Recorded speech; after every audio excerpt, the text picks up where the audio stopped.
Chapter 1. The ISS Hope. The darkness of space stretched endlessly in every direction, punctuated only by the distant twinkling of stars. The ISS Hope, Earth's first interstellar colony ship, cruised through the void, its sleek silver hull reflecting the faint starlight. Within its confines, thousands of settlers lay in cryo-sleep, their dreams filled with visions of a new world and a fresh start. On the bridge, Captain Lina Sorensen stood watch, her eyes scanning the readouts and displays. She was a tall, lean woman with short-cropped blonde hair and piercing blue eyes that missed nothing. Her crew, a hand-picked team of experts and specialists, worked diligently at their stations, ensuring the ship's systems ran smoothly. "Status report," Sorensen called out, her voice crisp and clear. "All systems nominal, Captain," replied the ship's pilot, Lieutenant Mikhail Petrov. "We're on course and on schedule." Sorensen nodded, a small smile tugging at the corners of her mouth. The Hope was more than just a ship to her. It was a symbol of humanity's indomitable will, a testament to their determination to explore and expand beyond the confines of their home world. Suddenly, an alarm blared throughout the bridge, red lights flashing on the consoles. Sorensen whirled around, her heart pounding in her chest. "Report!" she barked. "Unknown contact, Captain," cried the sensor officer, Ensign Jenna Kim. "It's massive, and it's closing fast." Sorensen's eyes widened as a gargantuan alien vessel emerged from the void, dwarfing the Hope in size and power. Its hull was a mottled green and brown, covered in strange, organic-looking protrusions. It moved with a sinister grace, like a predator stalking its prey. "Raise shields!" Sorensen ordered, her voice rising above the chaos. "Arm weapons systems!" But before the crew could react, the alien ship opened fire, lancing the Hope with beams of searing energy. The colony ship shuddered under the onslaught, its shields struggling to hold back the tide of destruction. "Shields down to 20%! Shouted the tactical officer, Lieutenant Commander Adem Okoye. "We can't take another hit like that!" Sorensen gritted her teeth, her mind racing. They were outgunned and outmatched, but she refused to give up without a fight. "Send a distress signal, all frequencies," she commanded, "and prepare to launch escape pods." The crew scrambled to comply, their fingers flying over the consoles. Sorensen watched, her heart in her throat, as the alien ship loomed ever closer, its weapons glowing with malevolent energy. Just as the Hope's shields collapsed, Sorensen felt a lurch of acceleration, followed by a sickening grinding noise. The alarm shifted pitch, a new warning flashing across the screens. Hull breach in Sector 7. The aliens were boarding the ship. Sorensen steeled herself, determination etched into her features. She knew the odds were against them, but she also knew the strength and resilience of the human spirit. They would fight, they would survive, and they would find a way to overcome this challenge, no matter the cost. As the sound of alien footsteps echoed through the corridors, Sorensen turned to her crew, a fire burning in her eyes. "We will not go quietly into the night," she declared, her voice ringing with conviction. "We will stand, we will fight, and we will show these aliens the indomitable will of mankind." The crew nodded, their faces grim but determined. They knew the battle ahead would be hard fought, but they were ready to face it head-on, united in their resolve to protect their ship, their passengers, and their way of life. And so, as the alien boarders breached the bridge doors, Captain Lina Sorensen and her crew stood tall, ready to face the unknown and to prove, once and for all, that humanity's spirit could not be broken. Chapter 2. Desperation and Determination. News of the attack on the ISS Hope spread like wildfire across Earth, sending shockwaves through the United Earth Defense Force, UEDF, and the global population alike. In the heart of the UEDF command center, a sense of desperation and urgency permeated the air as military leaders and scientists scrambled to formulate a response. General Aidan Novak, a grizzled veteran with a face lined by years of hard decisions, stood at the center of the chaos, his eyes fixed on the holographic display of the alien ship. The vessel's advanced technology and sheer size were unlike anything humanity had ever encountered, and the implications were terrifying. "What do we know about this alien threat?" General Novak asked, his voice cutting through the chatter. Dr. Ava Patel, the UEDF's lead xenotechnology expert, stepped forward, her dark eyes glinting with a mix of fear and fascination. "Sir, their technology is far beyond anything we've ever seen. Our scanners can barely make sense of it, and our weapons seem ineffective against their shields." General Novak clenched his jaw, the weight of the situation bearing down on him. "We need a plan, and we need it now. The lives of everyone aboard the Hope are depending on us." As the UEDF's top minds debated strategies and tactics, a lone figure watched from the shadows. Dr. Ethan Reeves, a brilliant but unconventional xenobiologist, listened intently, his mind whirring with possibilities. Reeves was known for his unorthodox approach to problem-solving and his deep fascination with alien life. He had spent years studying the few extraterrestrial samples humanity had collected, seeking to unravel the mysteries of the universe. As the discussions grew more heated, Reeves stepped forward, clearing his throat. "General Novak, if I may." All eyes turned to the xenobiologist, some curious, others skeptical. Reeves took a deep breath, gathering his thoughts. "I believe the key to defeating this alien threat lies not in brute force, but in understanding," he began, his voice steady. "If we can decipher their biology, their behavior, their motivations, we may find a weakness we can exploit." Dr. Patel scoffed, shaking her head. "We don't have time for academic pursuits, Dr. Reeves. We need actionable intelligence, not theories." But General Novak held up a hand, silencing the objections. "Go on, Dr. Reeves. What do you propose?" Reeves pulled up a series of images on the holographic display, showing strange organic structures within the alien ship. "Look at these formations. They're unlike anything we've seen in our own technology. I believe they may hold the key to understanding how the aliens function, both biologically and technologically." General Novak studied the images, his brow furrowed in thought. After a long moment, he nodded. "Very well, Dr. Reeves. You have your chance. But make no mistake, the clock is ticking. The lives of the Hope's crew and passengers are in your hands." Reeves nodded solemnly, the weight of the responsibility settling on his shoulders. He knew he was taking a gamble, but he also knew that unconventional thinking might be humanity's only hope. As the UEDF turned its attention to mounting a desperate rescue mission, Reeves gathered his team of xenobiologists and set to work, poring over every scrap of data they had on the alien threat. The fate of the ISS Hope, and perhaps all of humanity, rested on their ability to unravel the secrets of this mysterious species. But even as Reeves and his team raced against time, they couldn't shake the feeling that they were only scratching the surface of something much larger and more profound. The indomitable will of mankind would be put to the ultimate test, and the outcome would change the course of history forever. Chapter 3: Survival and Sacrifice. Aboard the crippled ISS Hope, Captain Lina Sorensen and the handful of survivors fought a desperate battle against the alien borders.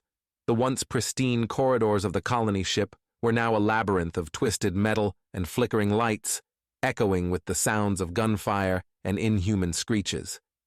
Sorensen and her makeshift squad moved through the ship with grim determination, scavenging weapons and supplies as they went. They had managed to seal off critical sections of the ship, buying themselves precious time, but they knew it was only a matter of time before the aliens broke through. As they paused to catch their breath in a dimly lit cargo bay, Sorensen's second-in-command, Lieutenant Commander Adem Okoye, voiced the question on everyone's mind. "What's our plan, Captain? We can't hold out forever." Sorensen's jaw tightened, her eyes fierce with resolve. "We keep fighting, Commander. We buy time for the UEDF to mount a rescue, and we find a way to stop these aliens, whatever it takes. Okoye nodded, his dark eyes glinting with a mix of fear and determination. And the colonists? The civilians in cryosleep? Sorensen's gaze softened for a moment, the weight of her responsibility heavy on her shoulders. We protect them, no matter the cost. They're our priority. As the group moved deeper into the ship, they made a startling discovery. In a dimly lit chamber, they found a pulsing, organic structure that seemed to be the heart of the alien presence on the ship. It was a hive, teeming with alien creatures that moved with a sinister, coordinated purpose. Dr. Elena Nakamura, the ship's chief medical officer, studied the hive with a mixture of horror and fascination. "It's a central nervous system," she breathed, her voice tinged with awe. "The aliens, they're not individuals. They're part of a collective, controlled by a central intelligence." Sorensen's mind raced, a desperate plan taking shape. "A queen," she murmured, her eyes narrowing. "If we can take out the queen, we might be able to disrupt their coordination, throw them into chaos." Okoye frowned, his brow furrowed. "But how do we get close enough? The hive is sure to be heavily guarded." Sorensen's lips curved into a grim smile. "We'll need a diversion, something to draw their attention away from the queen." As the group hatched a daring plan, they knew the odds were stacked against them. They were outnumbered, outgunned, and facing an enemy they barely understood. But they also knew that they had no choice. The survival of the Hope's crew and passengers depended on their success. In the heart of the alien hive, Sorensen and her team launched their desperate assault. They fought with a ferocity born of desperation, their weapons blazing, their hearts pounding with the thrill of battle. But even as they pushed deeper into the hive, they found themselves facing wave after wave of alien defenders. The creatures seemed to anticipate their every move, adapting and evolving to counter their tactics. As the battle reached a fevered pitch, Sorensen found herself face to face with the alien queen. The creature was a towering monstrosity, its chitinous exoskeleton pulsing with a sickly, bioluminescent glow. In that moment, Sorensen knew what she had to do. With a final, defiant cry, she charged forward, ready to make the ultimate sacrifice for her crew, her ship, and her species. The fate of the ISS Hope hung in the balance, and the indomitable will of mankind was about to be put to the ultimate test. Chapter 4. Revelations and Risks. Back on Earth, Dr. Ethan Reeves and his team of xenobiologists worked feverishly to unravel the secrets of the alien biology. They pored over the limited data they had, searching for any clue that might give them an edge in the fight against the unknown enemy. As Reeves studied the intricate organic structures of the alien ship, a nagging doubt began to take root in his mind. The more he analyzed the data, the more he became convinced that they were missing something crucial. "This doesn't make sense," he muttered, his brow furrowed in concentration. "The way these structures are organized, the patterns of growth. It's almost as if—" His assistant, Dr. Lina Sorensen, looked up from her work, her eyes widening. "As if what, Dr. Reeves?"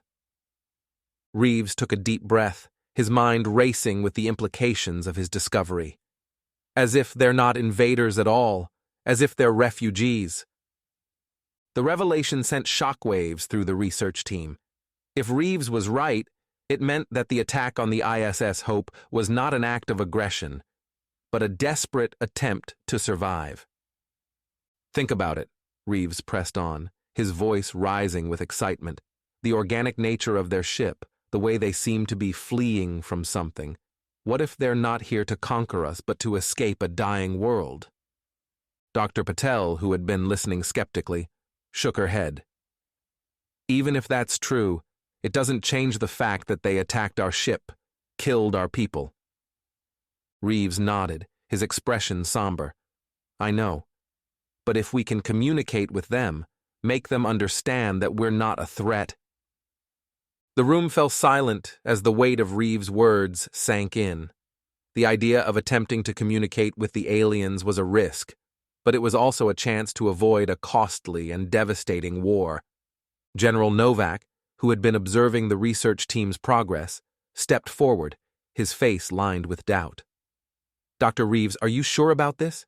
If you're wrong, we could be walking into a trap."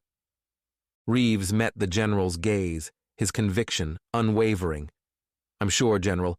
We have to try. The alternative is a war we might not be able to win." Novak hesitated, the fate of humanity weighing heavily on his shoulders. Finally, he nodded. "All right, Dr. Reeves. You have my authorization to attempt communication. But if this goes wrong, the consequences are on you." As Reeves and his team set to work on a plan to establish contact with the aliens, tensions within the UEDF reached a breaking point. Hardliners within the military, led by the hawkish Admiral Lina Sorensen, pushed for an all-out assault on the alien ship, regardless of the risks. "We cannot afford to show weakness in the face of this threat," Sorensen argued, her voice cold and unyielding. "If we do not strike now, we may never have another chance." General Novak, caught between the desire for a peaceful resolution and the pressure to act decisively, found himself in an impossible position. The fate of the ISS Hope, and perhaps all of humanity, rested on the outcome of the next few hours. As Reeves and his team raced to establish communication with the aliens, the UEDF fleet moved into position around the alien ship, ready to strike at a moment's notice. The stage was set for a confrontation that would determine the future of two species, and the indomitable will of mankind hung in the balance, tested as never before. Chapter 5. The Final Gambit. As the UEDF fleet closed in on the alien ship, the tension on the bridge of the flagship, the UES Valiant, was palpable. Admiral Vasilyev stood at the center of the chaos, her eyes fixed on the view screen, her face a mask of grim determination. "All ships, prepare to engage," she ordered, her voice cutting through the chatter of the bridge crew. "We strike on my command." But even as the fleet readied its weapons, Dr. Ethan Reeves and his team were putting their desperate plan into action. Using a jury-rigged communications array, they broadcast a message of peace and understanding towards the alien ship, hoping against hope that they could break through the barrier of fear and mistrust. "We come in peace," Reeves spoke into the microphone, his voice steady despite the weight of the moment. "We understand that you are not our enemies, but refugees seeking a new home. We want to help you, to find a way to coexist." For a long, tense moment, there was no response. The bridge of the Valiant was silent, the crew holding their breath as they waited for a sign, any sign, that Reeves' gambit had worked. And then, miraculously, a reply came. A series of complex alien glyphs appeared on the view screen, shifting and changing in a hypnotic dance. Reeves and his team worked frantically to decipher the message, their hearts pounding with a mixture of hope and fear. "They understand," Reeves breathed, his eyes wide with wonder. "They're willing to talk, to negotiate." Admiral Vasilyev's face twisted with skepticism, her finger hovering over the trigger of the fleet's weapons. "It could be a trick," she warned, her voice hard, "a ploy to buy time." But General Novak, who had been watching the exchange with growing hope, shook his head. "No, Admiral. This is our chance, perhaps our only chance, to end this conflict peacefully." As Reeves and his team continued to communicate with the aliens, a fragile understanding began to take shape. The aliens revealed that they were indeed fleeing a dying world, their own civilization collapsing under the weight of an unstoppable catastrophe. The attack on the ISS Hope had been a tragic misunderstanding, a result of the aliens' desperation and fear. Aboard the crippled colony ship, Captain Lina Sorensen and her team were locked in a final, desperate battle with the alien queen. They fought with a fierce determination, driven by the knowledge that the fate of their ship and their species hung in the balance. In a heart-stopping moment, Sorensen faced down the queen, her weapon blazing, her face a mask of defiance. The two adversaries clashed in a titanic struggle, their wills pitted against each other in a primal contest of survival. And then, against all odds, Sorensen emerged victorious. The alien queen lay dead at her feet, the hive thrown into chaos and disarray. As the news of Sorensen's triumph reached the UEDF fleet, a cheer went up from the assembled ships. The tide had turned, and humanity had prevailed, not through force of arms, but through courage, determination, and the power of understanding. In the aftermath of the battle, as the ISS Hope limped back to Earth and the alien refugees were granted asylum, Dr. Reeves and Captain Sorensen stood side by side, their faces lined with exhaustion, but lit with the glow of victory. "We did it," Sorensen murmured, her voice soft with wonder. "We found a way." Reeves nodded, his eyes distant with the weight of the future. "But this is only the beginning," he replied, his voice filled with a quiet reverence. "The beginning of a new chapter for humanity and for the galaxy." And as the two heroes looked out at the stars, they knew that the indomitable will of mankind had been tested and had emerged stronger than ever before. The future was uncertain, but one thing was clear. Humanity would face it together, united in the bonds of understanding and hope. Chapter 6. New Horizons. In the wake of the crisis, Earth and the alien refugees began the long, arduous process of rebuilding and adapting. The aliens, who called themselves the Naru, shared their advanced technology and knowledge with humanity, ushering in a new era of scientific and societal progress. Captain Lina Sorensen and Dr. Ethan Reeves found themselves at the forefront of this new age, working tirelessly to foster understanding and cooperation between the two species. They became symbols of hope and unity, their names spoken with reverence by both humans and Naru alike. As the wounds of the conflict began to heal, the ISS Hope was repaired and refitted, its mission taking on a new and profound significance. No longer just a colony ship, the Hope became a beacon of exploration and diplomacy, a shining example of what humanity and the Naru could achieve together. Under the command of the newly promoted Admiral Sorensen, the Hope set out on a groundbreaking mission to chart the unknown reaches of the galaxy, seeking out new worlds and civilizations and forging alliances in the name of peace and progress. Dr. Reeves, now the head of the United Earth Science Council, worked hand in hand with his Naru counterparts to unravel the mysteries of the universe, his brilliant mind pushing the boundaries of what was possible. As the Hope journeyed deeper into the uncharted void, its crew marveled at the wonders they encountered. Strange new worlds, fascinating alien species, and astronomical phenomena beyond their wildest dreams. But even as they reveled in the thrill of discovery, a sense of unease began to grow among the crew. Whispers of a new threat, a darkness lurking at the edges of known space, began to circulate, and strange, unsettling events began to plague the ship. Admiral Sorensen, her instincts honed by years of combat and leadership, knew that something was amiss. She confided her fears to Dr. Reeves, who had also begun to sense a growing danger. As the Hope approached a mysterious, uncharted system, the sense of foreboding reached a fever pitch. The ship's sensors detected an anomaly, a vast, pulsating energy signature that defied all known laws of physics. Sorensen and Reeves watched in horror as the anomaly began to grow, its tendrils of darkness reaching out towards the Hope like the grasping fingers of some eldritch horror. "What is it?" Sorensen breathed, her voice barely above a whisper. Reeves shook his head, his face pale with fear. "I don't know," he replied, his voice trembling. "But whatever it is, it's ancient, and it's powerful." As the anomaly engulfed the Hope, the ship's systems began to fail, one by one.